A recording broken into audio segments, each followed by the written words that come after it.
Les deux dirigeants ont convenu d'accélérer la mise en place du Conseil suprême de coordination égypto-saoudien, destiné à donner un cadre global à cette coopération. Selon la présidence égyptienne, le prince héritier a souligné la profondeur des relations fraternelles entre l'Égypte et l'Arabie saoudite et également salué le rôle central du Caire dans la consolidation de la sécurité, de la stabilité et du développement au niveau régional. La situation régionale a également occupé une large place dans les discussions. Et Sisi et Ben Salman ont réitéré leur appel à un cessez-le-feu immédiat dans la bande de Gaza et à l'acheminement sans entrave de l'aide humanitaire.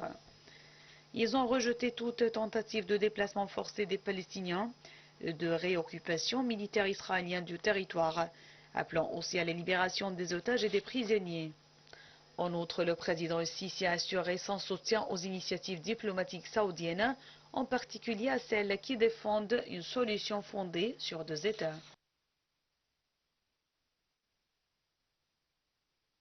D'explications sur ce sujet, mesdames et messieurs, nous avons le plaisir d'accueillir au bout du fil son Excellence ambassadeur Hessine Haridi, ancien ministre adjoint aux Affaires étrangères. Bonjour, Votre Excellence.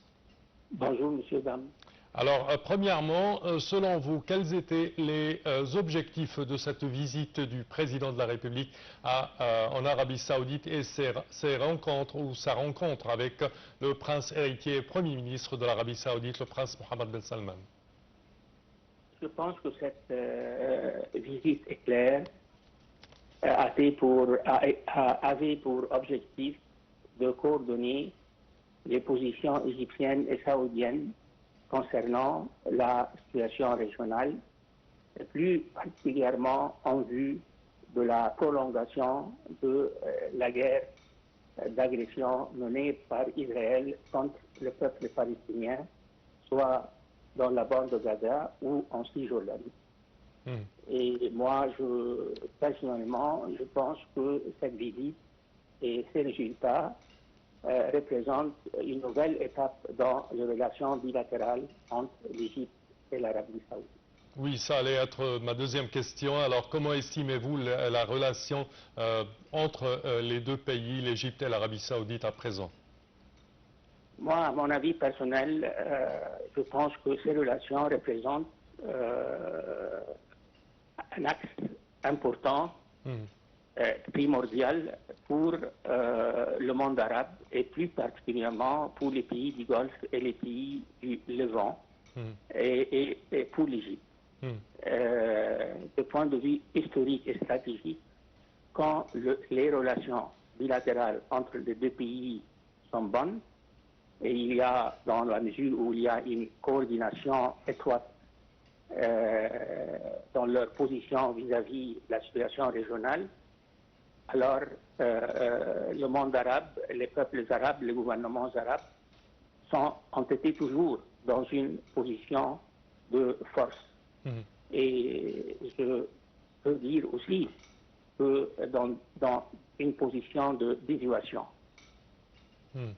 À présent, les défis sont vraiment gigantesques de part et d'autre dans la région, certainement avec la guerre israélienne contre la bande de Gaza, mais aussi dans plusieurs autres régions pleines de conflits. Alors, comment estimez-vous cette alliance entre l'Égypte et l'Arabie saoudite de point de vue stratégiquement, ou de point de vue de la stratégie, son effet sur ces conflits de part et d'autre?